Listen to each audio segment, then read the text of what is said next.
Hindu succession act 1956 इसके main प्रावधान यानी इसके मेन फीचर्स ये हैं कि इसका मुख्य कर्तव्य ये था कि प्रॉपर्टी का बंटवारा कैसे करना है। और अगर किसी प्रॉपर्टी को इनहेरिट कर रहा है कोई भी फैमिली मेम्बर जो हिंदू फैमिली से बिलोंग करता है, तो उसको प्रॉपर्टी कैसे मिलेगी, किस अकॉर्डिंग मिलेगी। तो इस एक्ट के अंदर बताया गया है कि कोई पर्सन मर जाता है अपनी प्रॉपर्टी बिना वसीयत किए, तो उसकी प्रॉपर्टी कैसे बटेगी। और कोई पर्सन टेस्टामेंट्री सक्सेशन करता है, यानी टेस्टामेंट्री मतलब होता है विल बनाना, यानी वसीयत बना के मरता है, तो उसकी प्रॉपर्टी कैसे मिलेगी। देयरफॉर दिस एक्ट कंबाइंस, इस एक्ट के अंदर सारे प्रावधान कंबाइन कर दिया गया एक जगह यूनिफॉर्मिटी के माध्यम से कि प्रॉपर्टी का बंटवारा कैसे होगा हिंदू फैमिली के अंडर। हिंदू फैमिली के अंडर दो स्कूलों को मुख्य माना गया है जो कि प्रॉपर्टी के बंटवारे के लिए काफ़ी सही हैं, वो कि मिताक्षरा है, दूसरा दया भागा स्कूल। तो ये बताते हैं कि मिताक्षरा स्कूल के अंदर दो मोड्स हैं, दो तरीके हैं। सबसे पहले डिवोल्यूशन बाय सर्वाइवरशिप, तो यहाँ सर्वाइवरशिप का मतलब हुआ कोपार्सनरी तरीके से, और डिवोल्यूशन ऑफ सक्सेशन, यानी सक्सेशन मतलब होता है कि पीढ़ी दर पीढ़ी, यानी फादर की अगर डेथ होती है तो सन को प्रॉपर्टी मिलेगी, सन की डेथ होती है तो सन्स को मिलेगी। अब आगे हिंदू सक्सेशन एक्ट 1956 किन किन लोगों पर एप्लीकेबल होगा।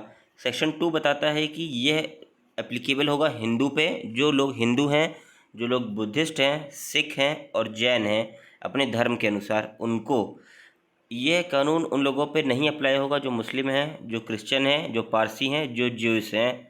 उसके बाद बताता है एप्लीकेबिलिटी में कि यह कानून पूरे भारत पे लागू होगा। The act shall also extend to the whole of India. फिर अब कौन क्वालिफाई करेगा हिंदू, सिख और जैन बुद्धिस्ट के क्वालिफिकेशन को, यानी अगर दोनों मेल और फीमेल हिंदू हैं तो यह हिंदू माने जाएंगे। और कोई पर्सन हिंदू है उसके बाद वो कन्वर्ट कर लेता है मुस्लिम में, लेकिन उसके बाद फिर कन्वर्ट कर लेगा वो अपने आप को हिंदू में, तो वह इस लॉ के अंडर आ जाएगा। क्योंकि any person who is a convert और रिकन्वर्ट टू हिंदू, सिख, जैन और Buddhist religion will come under this act. उसके बाद कोई any illegitimate child one of whose parent is a Hindu, Buddhist, Jain, अगर कोई ऐसा बच्चा है इलेजिटिमेट है लेकिन उसके अगर फादर हिंदू हैं, बुद्धिस्ट हैं, तो भी इसके अंदर आ जाएगा इसी लॉ के अंदर।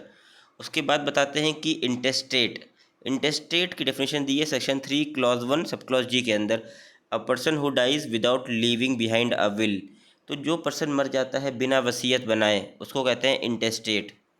अब इस फीचर्स ऑफ द एक्ट, तो इस कानून के मुख्य फीचर्स क्या हैं। सबसे पहले ये यूनिफॉर्मिटी बताता है, प्रॉपर्टी के बंटवारे का यूनिफॉर्म तरीके से कोडिफाइड लॉ के तहत इसके अंदर लिख दिया गया है। उसके बाद ये बताता है कि कोई भी चाइल्ड अगर मदर के पेट में है तो उसको भी एज ए लिविंग चाइल्ड माना जाएगा जब तक वो पैदा नहीं होता है, और अगर पेट में है तो भी उसको माना जाएगा वो लिविंग चाइल्ड है और वो प्रॉपर्टी का हकदार है, assuming that he has been born before a person dies इंटेस्टेट।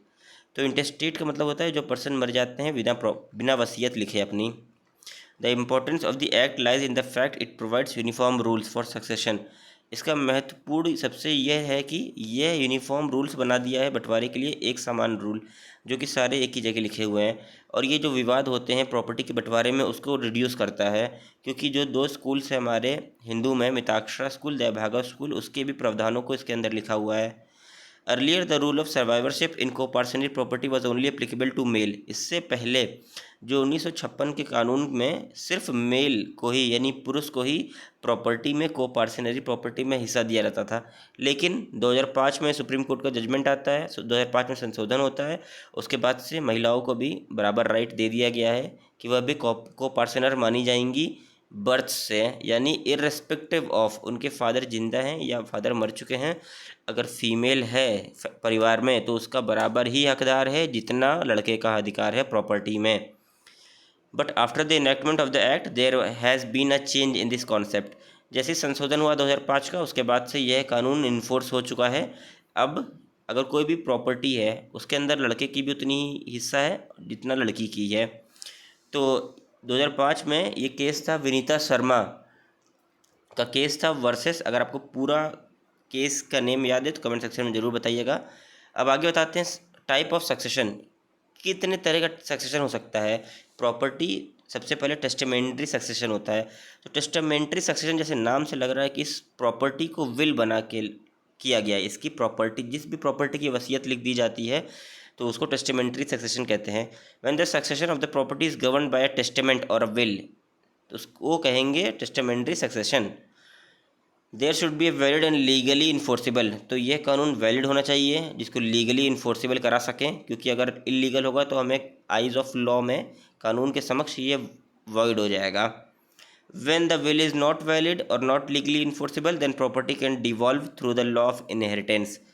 अगर जो भी विल बनी है वो वैलिड नहीं है, वो गैर कानूनी है, तो उसके अंदर विल ही काम नहीं करेगी, विल अनइन्फोर्सिबल हो जाएगी और जो प्रॉपर्टी का बंटवारा होगा फिर लॉ ऑफ इनहेरिटेंस के तहत हो जाएगा।